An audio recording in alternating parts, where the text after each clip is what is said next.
Sports authority of Gujarat દ્વારા ₹18.45 કરોડના ખર્ચે સુરેન્દ્રનગર જિલ્લાના વઢવાણ તાલુકાના નાના કેરાળા ખાતે નિર્માણ પામેલા અદ્યતન જિલ્લા રમત સંકુલનું રાજ્ય કક્ષાએથી ગાંધીનગર મહાત્મા મંદિર ખાતેથી વર્ચ્યુઅલી લોકાર્પણ કરાયા બાદ સ્થાનિક કક્ષાએ મહાનુભાવોની ઉપસ્થિતિમાં રિબિન કાપી રમત પ્રેમીઓ અને યુવા ખેલાડીઓ માટે વિધિવત ખુલ્લું મૂકવામાં આવ્યું હતું। આ પ્રસંગે નાયબ મુખ્ય દંડક શ્રી જગદીશભાઈ મકવાણા, ધારાસભ્ય શ્રી પ્રકાશભાઈ વરમોરા, મેયર શ્રી રાકેશભાઈ રાઠોડ સહિતના પદાધિકારીઓ, ડીવાયએસપી શ્રી પાર્થ પરમાર, શ્રી જિલ્લા રમત વિકાસ અધિકારી શ્રી પાર્થભાઈ ચૌહાણ સહિતના અધિકારીઓએ ઉપસ્થિત રહી સંકુલના ઇન્ડોર આઉટડોર વિભાગોનું નિરીક્ષણ કર્યું હતું। આ તકે નાયબ મુખ્ય દંડક મુખ્યમંત્રી શ્રી ભૂપેન્દ્ર પટેલ તથા રમતગમત મંત્રી શ્રી હર્ષભાઈ સંઘવીનો હૃદયપૂર્વક આભાર વ્યક્ત કરતા જણાવ્યું હતું કે અદ્યતન જિલ્લા રમત સંકુલ સુરેન્દ્રનગર જિલ્લાના યુવા ખેલાડીઓના સર્વાંગી વિકાસ માટે વરદાન રૂપ સાબિત થશે। મુલાકાત દરમિયાન મહાનુભાવોએ હળવાશભર્યા મૂડમાં વિવિધ રમતોમાં ભાગ લઈ રમતગમતના વાતાવરણને વધુ જીવંત બનાવી ખેલાડીઓનો ઉત્સાહ વધાર્યો હતો। સંપૂર્ણ સેન્ટ્રલી વાતાનુકૂલિત એવા આ મલ્ટીપર્પઝ ઇન્ડોર હોલમાં badminton, volleyball, basketball, table tennis, judo, gym, shooting range તથા બોર્ડ ગેમ્સ જેવી રમતોની ઉત્કૃષ્ટ સુવિધા સાથે 200 પ્રેક્ષકો માટે બેઠક વ્યવસ્થા ઊભી કરવામાં આવી છે। આ ઉપરાંત આઉટડોર રમતો માટે વોલીબોલ, કબડ્ડી તથા ખોખોના મેદાનો પણ તૈયાર કરાયા છે। ઉલ્લેખનીય છે કે આ સ્પોર્ટ્સ સંકુલમાં પુરુષ અને મહિલા શૌચાલય block, locker room, first aid room, staff room, store room, CCTV camera, fire system, આંતરિક રસ્તા, પાર્કિંગ અને આકર્ષક લેન્ડસ્કેપિંગ જેવી તમામ આવશ્યક માળખાકીય સુવિધાઓનો સમાવેશ કરાયો છે। સ્પોર્ટ્સ ઓથોરિટી ઓફ ગુજરાત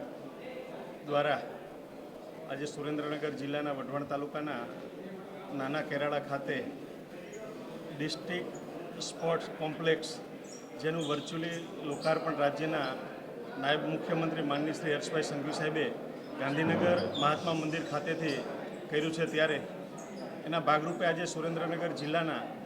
આ રમત સંકુલનું લોકાર્પણ પણ આજે અમે પ્રત્યક્ષ સ્વરૂપે અહીંયા આવી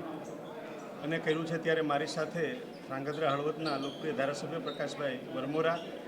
સુરેન્દ્રનગર મહાનગરપાલિકાના મેયર શ્રી રાકેશભાઈ રાઠોડ સહિતની જે સમગ્ર ટીમ છે ચૂંટાયેલી અને સંગઠનની, એમની પ્રેરક ઉપસ્થિતિમાં અહીંયા લોકાર્પણ થયું છે। અમારા જિલ્લાના જે પ્રતિભા સંપન્ન ખેલાડી ભાઈઓ બહેનો છે એને રમવા માટેનું એક સરસ મજાનું આ આઉટડોર અને ઇન્ડોર જે સંકુલ તૈયાર થયું છે। અહીંયા અનેક પ્રકારની રમતો રમાવાની છે। આઉટડોરમાં વોલીબોલ, કબડ્ડી, ખોખો, જ્યારે ઇન્ડોરમાં બાસ્કેટબોલ, બેડમિન્ટન, ટેબલ ટેનિસ, સાથે સાથે જુડો અને જિમ્નેશિયમ પણ અહીંયા એ રમતો રમાવાની છે। આખું જ સ્પોર્ટ સંકુલ છે તે સેન્ટ્રલી એસી છે, એટલે રમત રમતા ખેલાડીઓને પણ કોઈપણ પ્રકારની મુશ્કેલી ન પડે અને આ રમતને નિહાળવાવાળા જે ભાઈઓ બહેનો છે એને પણ કોઈ પણ પ્રકારની મુશ્કેલી ન પડે એ માટેનો જે સેન્ટ્રલ હોલ છે એમાં 200 લોકો બેસીને આ રમતને નિહાળી શકે એ પ્રકારની વ્યવસ્થા સરકારના આ સ્પોર્ટ્સ ઓથોરિટી ઓફ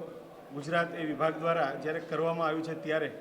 રાજ્યના માનનીય મુખ્યમંત્રી શ્રી ભૂપેન્દ્રભાઈ પટેલ સાહેબ અને નાયબ મુખ્યમંત્રી શ્રી હર્ષભાઈ સંઘવી સાહેબનો હું હૃદયપૂર્વક આભાર માનું છું કે અમને જિલ્લા કક્ષાનું આ સ્પોર્ટ્સ સંકુલ આપી અને અમારા જિલ્લાના જે પ્રતિભા સંપન્ન ખેલાડીઓ છે અહીંયા